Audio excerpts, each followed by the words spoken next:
In this lecture, we shall consider the modern school of structuralism, an interdisciplinary approach to all branches of human knowledge that rejects all ontological and epistemological sources of meaning in favor of an anti-metaphysical approach that posits that all humanistic pursuits are the products of deep structures that predate human consciousness. Wow, that's a mouthful. As you can imagine, this is going to be a difficult lecture.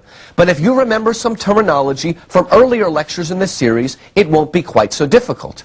You will recall, I hope, that ontology is the study of being, and ontologists are interested in the eternal essences of things. Epistemology, on the other hand, is the study of knowing, and epistemologists focus on our subjective perception of those essences. Let's begin again. Structuralism breaks with both ontology and epistemology in order to posit a new source and direction for meaning. In the beginning of philosophy, ontologists like Plato believed in the real existence of ideas and asserted the transcendent, timeless qualities of these ideas. As you'll recall, Plato believed in the forms. He believed that the ultimate idea, the essence of everything, existed up in the heavens. And Plato believed that ideas were real things. They had real essence. They were not shadowy. They were not insubstantial. They were not man-made. They were real truths. And those ideas, those forms, are the origins of everything in our world. Well, along comes structuralism in the early part of our century, and structuralism denies that such ideas exist. Metaphysical meaning, both philosophical and theological, does not, for the structuralists, proceed downward from some divine presence, but upward from material structures. The classic embodiment of this central structuralist belief can be found in the work of a proto-structuralist named Karl Marx. Marx argued that religion, philosophy, art, etc., etc., are not pure vehicles of higher truths, but are products of underlying economic structures. Again, for Marx, who is a sort of father of structuralism, meaning does not start up there and proceed downward. Meaning begins here in our world with physical, material, socioeconomic forces and bubbles its way upward. In other words, all things like Christianity, democracy, romanticism, these things are not ideas that descended from the heaven and we figured them out. All of those isms, Christianity, well, they're not isms, but Christianity, democracy, romanticism, all of those things are products of socio-economic forces. So Marx breaks with epistemology. All right, breaks with ontology. What about epistemology now? Epistemologists like Kant, although they abandoned Plato's belief in the forms, replaced it with a belief in the equally transcendent qualities of subjective mind. In other words, Kant said, all right, maybe there are no forms, maybe there are no eternal essences in the heavens, but he believed that our consciousness is pure. Our subjective consciousness is the source of all meaning and truth. It's a little bit like Descartes' cogito, right? Cogito ergo sum, I think, therefore I am. At the center of all meaning and truth for these epistemologists is our consciousness, our self-identity, our ego. That is a source. Well, structuralism also rejects the subjective self or ego as the final source of meaning. In other words, even our individuality, our identity, even our consciousness is not the origin of anything. It is the product of, again, material, physical forces. Now, if the proto-structuralist Marx did away with ontology, it was the proto-structuralist Freud who did away with epistemology. Freud hastened the death of the self as a center or origin of meaning by doing this. Freud showed that it is not the clear, meaningful patterns of our conscious mind, but the deep, hidden structures of our unconscious mind that determine who we are as individuals. In other words, Freud said even our consciousness is not the center or origin of our ideas of meaning and truth, because again, our conscious mind is a product of our unconscious mind. So again, between Marx and Freud, we do away with the idea first that the source is from above, and then do away with the belief that the source is from within. Again, structuralism breaks down the systems of ontology and epistemology. Now, of course, once they do that, it's up to the structuralists to posit a new source for meaning and truth. Meaning and truth do not come from above, nor do they come from within. Rather, they come from below and without. Or, in other words, they believe, the structuralists, that the real source of meaning and truth are deep, or is deep structures that are pervasive but hidden throughout society. The real origin, again, is not Plato's forms. It is not our self-conscious or our ego. The real source of all meaning and truth are these deep structures. That is why we call them structuralists, because they believe that the source of everything is structure. Well, obviously, I need to spend some time telling you what a structure is. And what I'd like to do now is define for you 5 qualities of a structure. Once we've done that, we can move on and look at the actual systems of the structuralist. Again, 5 qualities that make up a structure. Number 1, structures are unconscious rather than conscious, material rather than metaphysical, deterministic rather than humanistic. Remember Freud again. The origin is not our conscious mind, but our unconscious mind. Remember Karl Marx. The origin is not some metaphysical, supernatural idea. The origin are material forces. For Marx, socioeconomic. But in either case, it is the material, unconscious forces that produce the metaphysical, conscious ones, and not vice versa.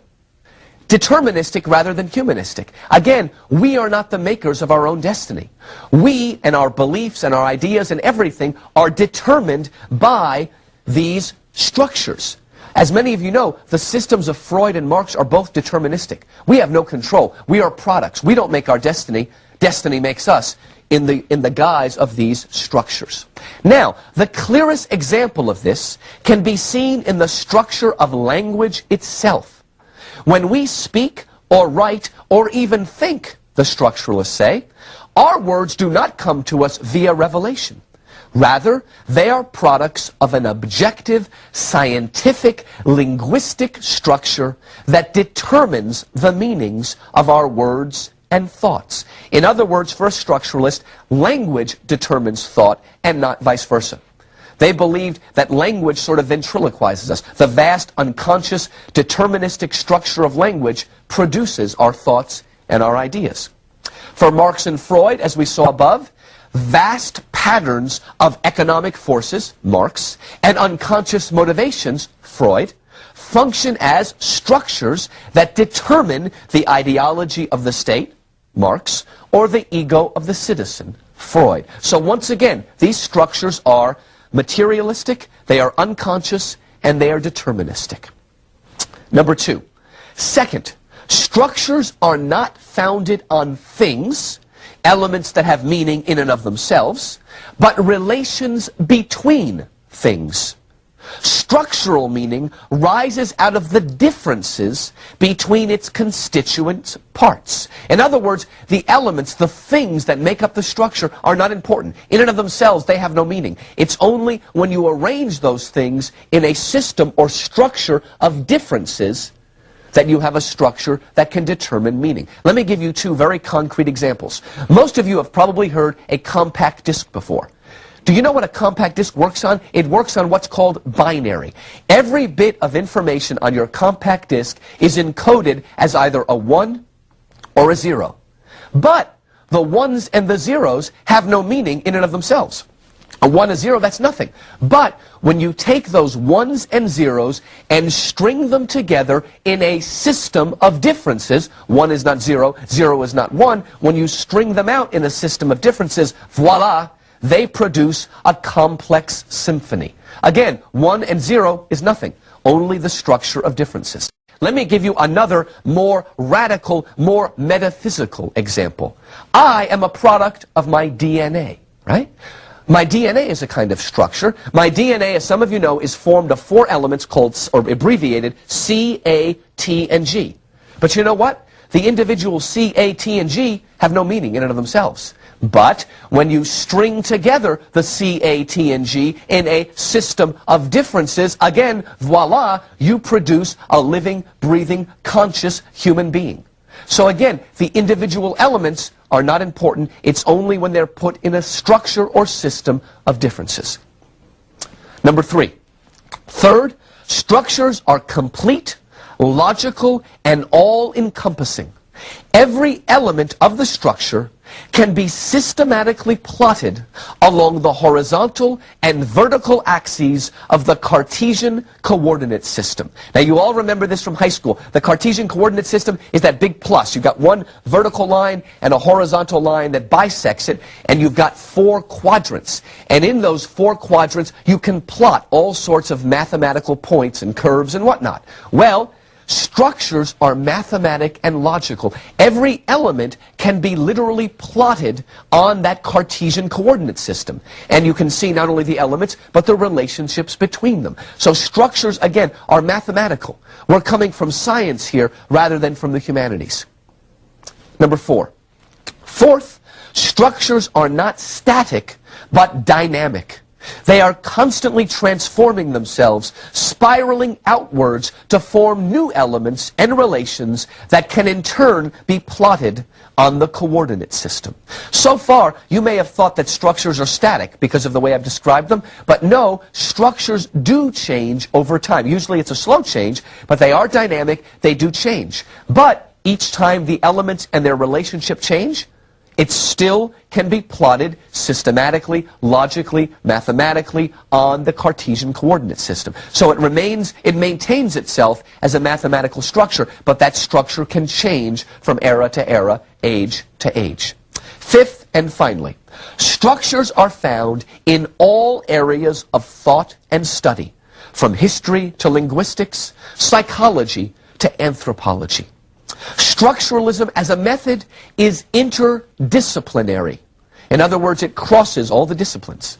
And structuralism seeks to refound even the humanities on a more objective, scientific base. Structuralism, again, crosses all not denominational, but disciplinary boundaries. Now, a lot of you may have not realized this, but let me give you an example of how structuralism has impacted our academy. 100 years ago, history was considered one of the humanities, and I believe that's where it belongs. But today, what is it? A social science.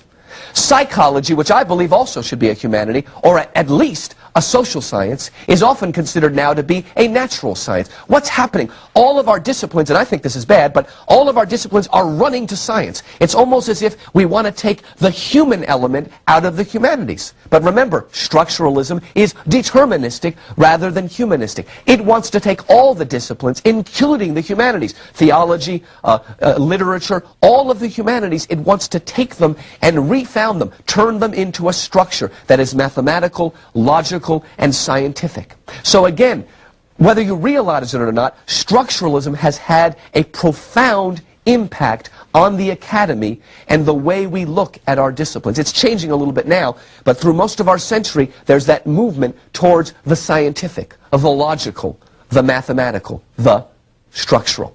All right, I hope you now have a good idea of what structures are. Let us move on now and talk about the work of the structuralists themselves. I have mentioned Freud and Marx, but as I said earlier, they're really proto-structuralists. Structuralism as a method originates in the linguistic studies of Ferdinand de Saussure, as elaborated in his work, Course in General Linguistics, and the date for that is 1913. Early part of our century, Saussure, a linguist, begins structuralism. How did he do it? According to Saussure, no ready-made ideas exist before words. Let me explain. For Plato, behind our word beauty is the form or idea of beauty that exists in the heavens. In other words, Plato believed that all of our words have an origin. And most of us, when we speak, we have this illusion that our words mean something. That our words are not arbitrary, but they mean something. That they're linked to some kind of idea with a capital I. Not so for Saussure. For Saussure, a word, what he calls a sign, a word does not unite this pre-existent thing in itself with some perfect name. Rather, a word or sign links a concept, what he calls a signified, with a sound or image, what he calls a signifier. In other words, when I say the word tree, I am not trying to embody the essence of treeness, tree with a capital T. What I'm doing is just looking at a regular old tree with a small t, and coming up with a sound, tree, T-R-E-E. That's all the word is. It's just some letters and sounds we slap on to explain some concept. There's nothing mystical. There's no language of Adam. Remember in the book of Genesis, God made the animals go before Adam, and he gave them names, and there's this belief that Adam gave a name that captured the essence of the animal. No, that's not what language is. Language is just a word, an image, a sound. Not only that, not only is there no real link, he says, Saussure, that the relationship between the signified and the signifier is arbitrary. What is his proof?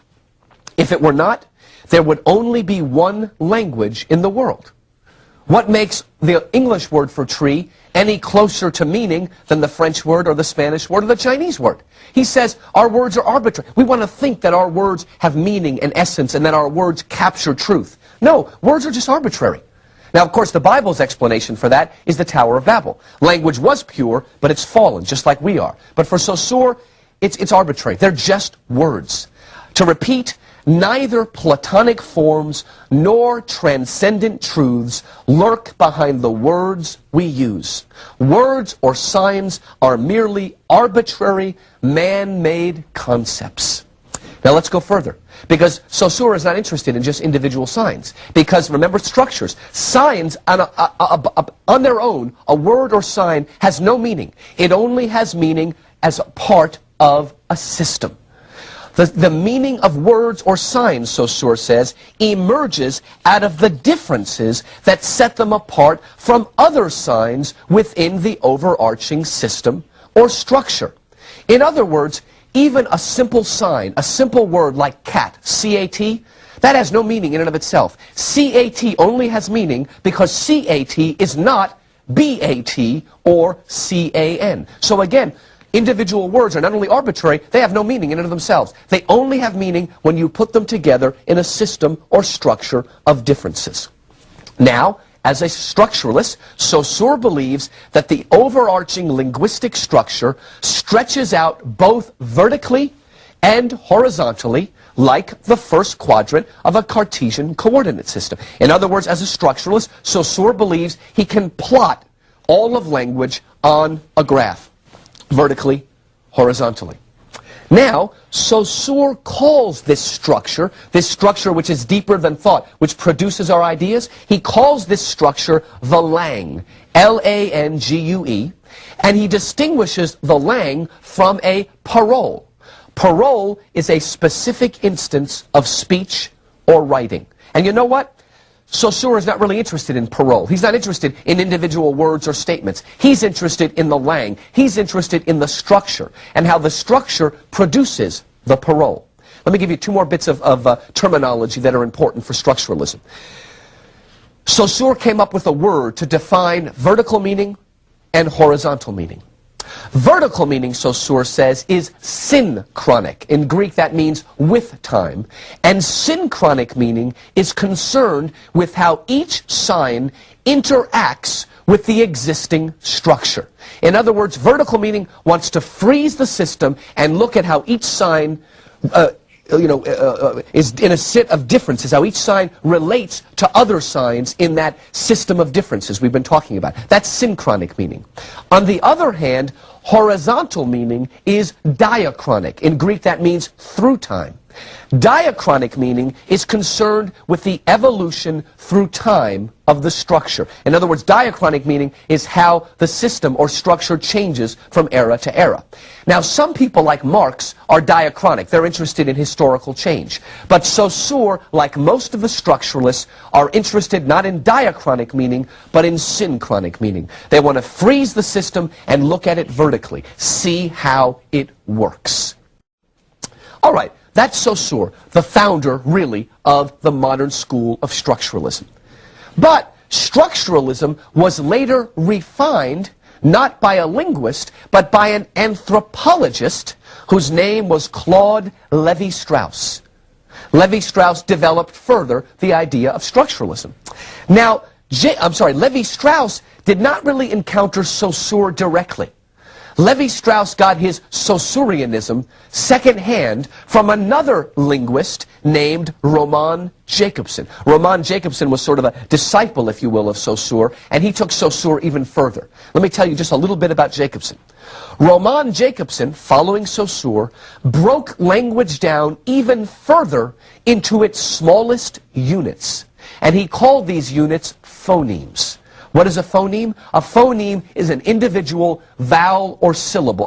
A vowel or consonant sound. In other words, if a sign is C-A-T, a phoneme is the C or the A or the T by itself. So Jakobson comes along and breaks it down into even smaller building blocks. And structuralists like to do that, have small building blocks.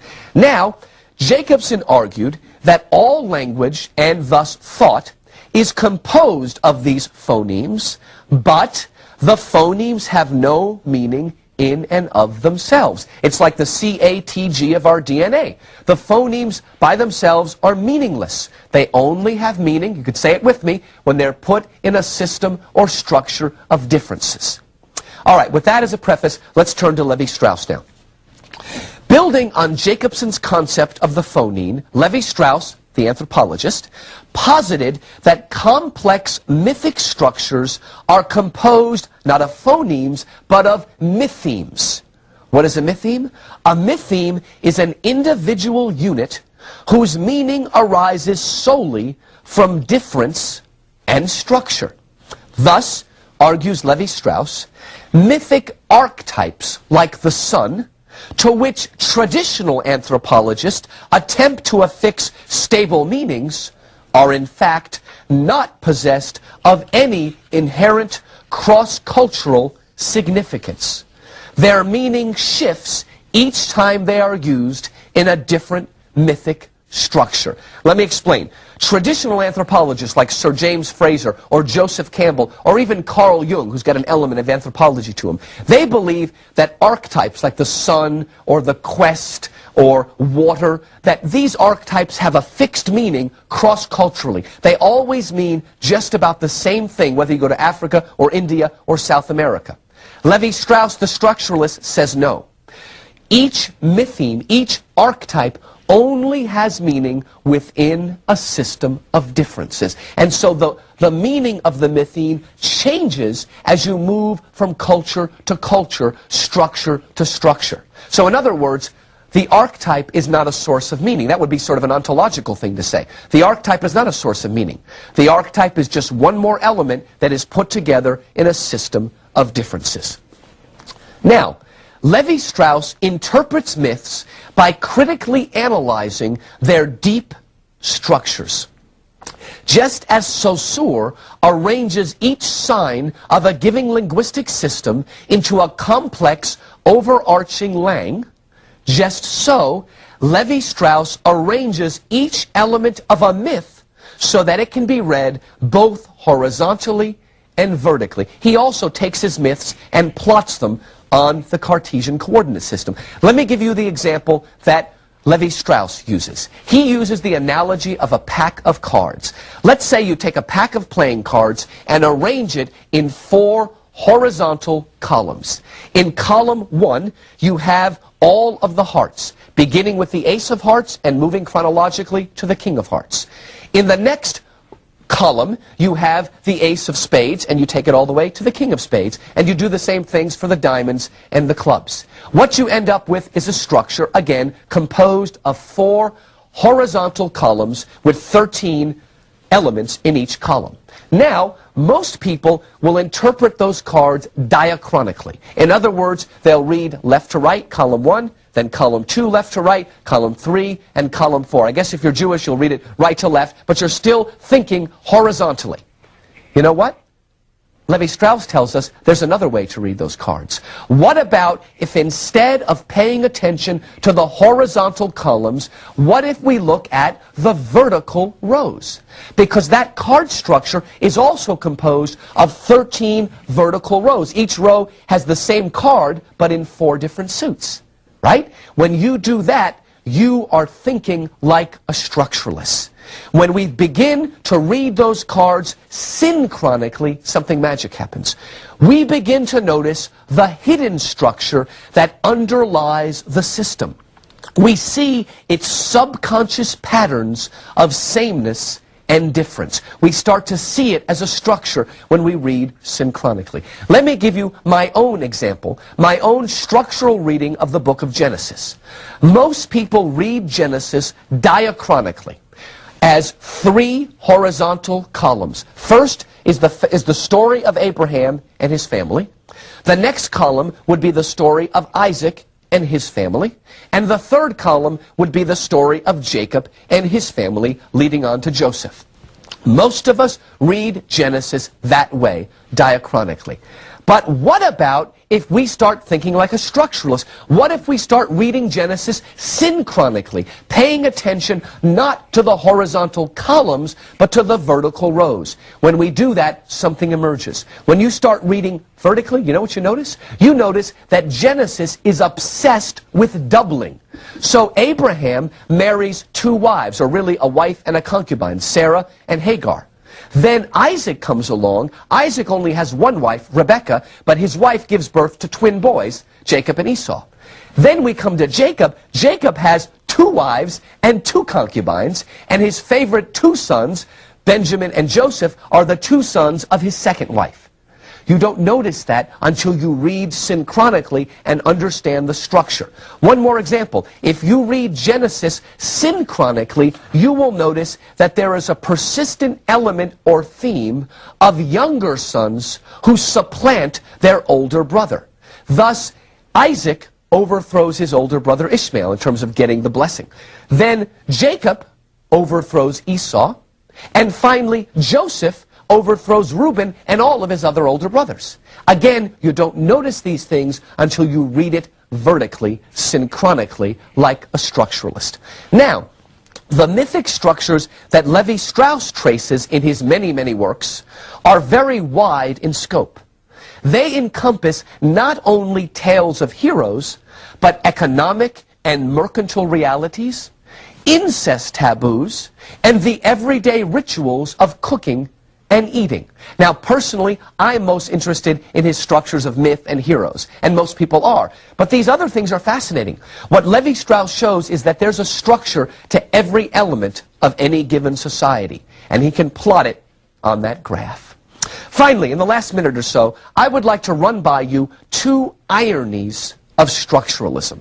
First, although the structuralists insist that meaning is not a product of human desire, their near obsession to organize all thought and practice into a universal system betrays a traditional metaphysical desire for order. In other words, they say, our desires do not produce structures. Structures produce our desires. But you know what? The structuralists have this very deep desire to find mathematical, systematic structure everywhere. And so I would argue that it's not the structure that creates the desire, but it's their desire that creates the structure. Maybe they're not so radical as they think.